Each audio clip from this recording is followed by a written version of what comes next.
Did you guys see this interview between Diddy and Wendy Williams that aired 7 years ago? Look at how she reacts when he tells her that he met her son backstage. As the mother of a now 16-year-old. Who I met backstage, he did? He's a great young man. Oh, thank you.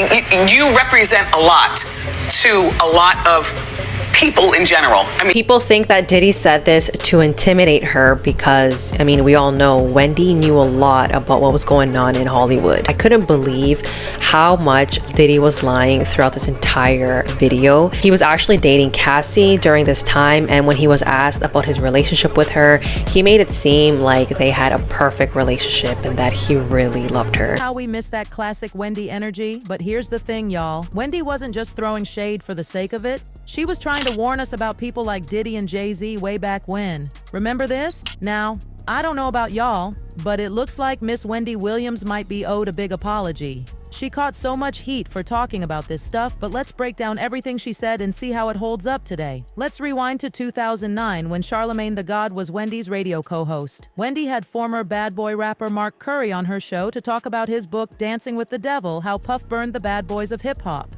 During that interview, Mark dropped some serious tea about Diddy, saying, "This is a man that has a shadow of things that follow him, and it will rain on you too." He was talking about the dark clouds surrounding Diddy, and Wendy was nodding along the whole time. But Wendy didn't stop there. She had a lot to say about Diddy's relationship with Cassie, especially when it came to the power dynamics between them. Let's take a listen. Wendy Williams, the candid media icon, built her career on boldly revealing celebrity secrets, uncovering controversies, and addressing taboo subjects. Among the many high-profile conflicts she has encountered, her long-running feud with music mogul Sean Diddy Combs stands out as a captivating story of influence, defiance, resilience, and the daring risks of speaking truth to power. In the 1990s, Wendy Williams cemented her reputation as a fearless and unapologetic radio host at Hot 97, New York's premier hip-hop station. Her vibrant on-air presence and knack for uncovering behind-the-scenes stories propelled her to household name status. At the same time, Diddy, the founder of Bad Boy Records, was ascending to the pinnacle of the music industry. His label churned out hit after hit, giving him unparalleled control over New York's radio landscape. Though their paths were bound to cross, the dynamic between Wendy and Diddy was strained from the start. Wendy's commitment to transparency often clashed with Diddy's need to control his public image, setting the stage for a series of explosive confrontations. Kanye and A$AP Rocky recently wore skirts and dresses. Are you familiar with both? Yeah. What do you think of this fashion? Really? Remember, I am hip hop. Yeah, exactly. It's funny how when men get older in hip hop, they're still, well respected, well versed, Cool Herc, you know what I'm saying, and Red Alert, and the legends, KRS-One. You put me in there, and all of a sudden it's like, oh no, Wendy's a talk show lady. No. I listened to Big L on the way to work this morning. No, I am familiar with Kanye and A$AP and the kilts. Right. Well, Kanye had the kilt, and then A$AP had the long dress. Yeah. Have you seen the A$AP picture? Yeah, I'm not down with any of that. I mean, wouldn't be my man. No. We brought in Lord Jamar from Brand New because he had made some comments about that. What did he say? Well, he talked about the whole feminization of hip hop culture from the 80s on. I think he's taking the words out of my mouth. Yeah, I mean, he talked about how when we were younger, you wear an ear in your left ear, and that was considered straight, and the ear in your right ear, that would be gay, and then at one point, people started wearing both earrings, and and then they started wearing girl pants, and then they're wearing jeggings, and then, yes, it's very effeminized, but be very clear, there were lots of homosexuals in hip hop back in the 80s too, that was what's worse, hip hop wearing skirts or hip hop being closeted and having a plethora of kids to prove manhood that, and denial of something that you shouldn't have to deny, which is your sexuality. So I hear what Jamar is saying, but we come from a very homosexual era of hip hop as well. There was a radio personality once upon a time. Her name was Wendy Williams, and she was practically burned at the stake for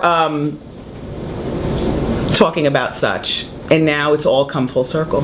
One of the earliest significant disputes between Wendy and Diddy centered on Total, a girl group signed to Bad Boy Records. True to her outspoken nature, Wendy used her platform to comment on the group's financial struggles and criticize their living conditions. While the confrontation never became physical, it underscored the volatile nature of their relationship and Diddy's willingness to use his influence over those in his inner circle. Wendy Williams and Sean Diddy Combs have had a rocky relationship over the years. It all started in the 90s when Wendy criticized Diddy on her Hot 97 radio show, leading to her firing in 1998. A move she believes Diddy orchestrated. In 2005, Wendy claimed Diddy sent the girl group Total to attack her outside the radio station. Wendy also hinted in a 2013 interview that her firing was connected to her speculations about certain hip-hop artists' sexualities. She continued to poke fun at Diddy's name changes, saying she'd always call him Puffy. Wendy speculated about Diddy's controlling nature in his relationships, especially with Cassie, and doubted he'd ever settle down. Despite their issues, Diddy appeared on her show in 2017, marking a brief reconciliation. When Diddy and Cassie split in 2018, Wendy criticized Diddy's public attempts to win her back, calling it manipulative. What do you think?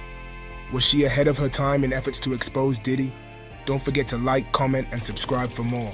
Another point of conflict emerged when Wendy allegedly obtained a photograph of Suge Knight, Diddy's West Coast rival, holding Diddy's son. This came at the height of tensions between the East Coast and West Coast hip-hop scenes, and the image had the potential to spark even more controversy. Diddy is said to have acted swiftly, using his connections to suppress the photo and ensure Wendy stayed silent about it. This incident marked the beginning of Diddy's deliberate efforts to limit Wendy's media influence. Perhaps the most infamous moment in their feud occurred with a photograph taken during a vacation in Cancun. Wendy threatened to release the image, claiming it could harm Diddy's public image. In response, Diddy allegedly became enraged and threatened to orchestrate a music boycott against Hot 97 unless they fired Wendy. The station capitulated under the pressure, and Wendy was let go while she was out of town. This career setback forced her to move to a radio station in Philadelphia. Puff got one of the hottest DJs off of Hot 97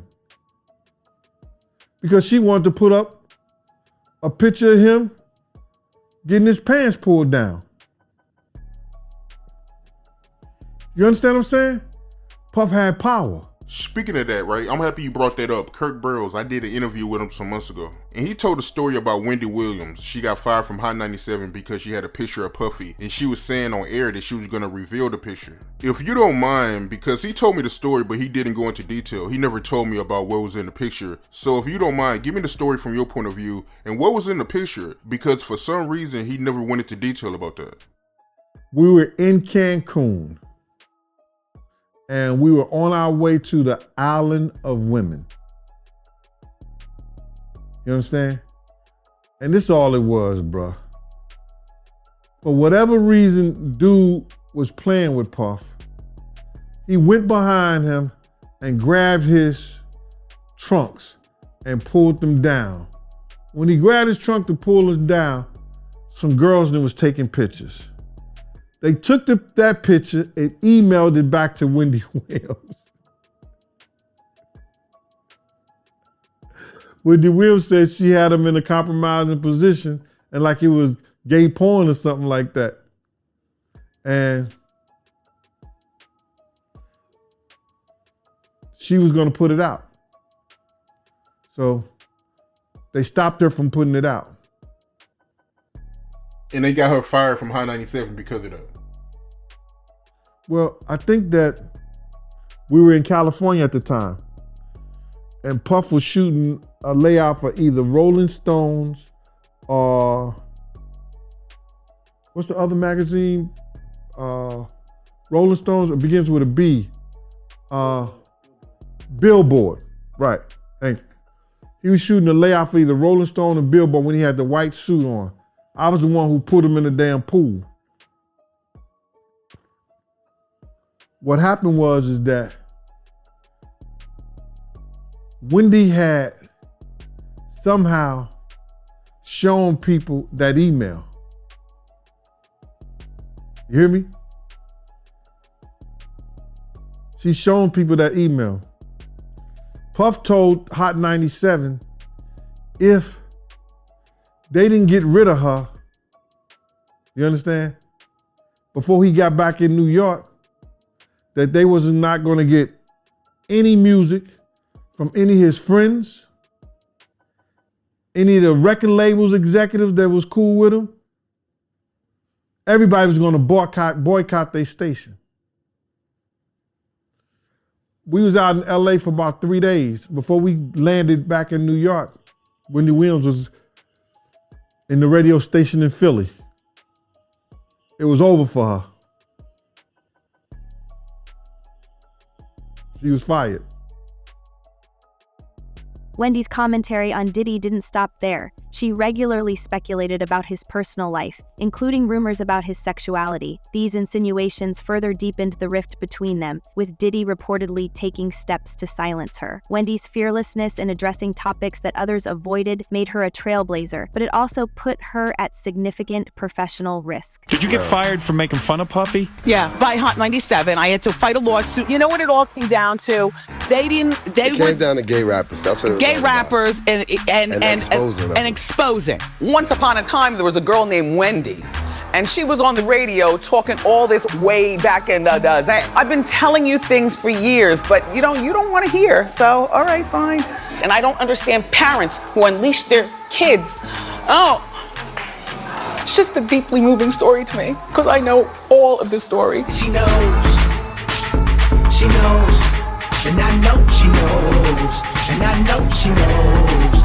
Despite being pushed out of New York, Wendy refused to let the setback define her. She rebuilt her career and eventually became one of the most recognizable faces in daytime television with The Wendy Williams Show. Wendy used her platform to continue discussing celebrity controversies, including Diddy's alleged controlling behavior and his high-profile relationships, such as his romance with Cassie. Wendy's fearless approach to the media was both her greatest strength and her Achilles heel. Her willingness to tackle taboo subjects like homophobia in hip-hop paved the way for more open discussions, but also brought substantial backlash. Her career serves as a testament to the challenges women face in media, especially those who challenge powerful men. I was telling you that I could always see you getting back with Puffy in a little way.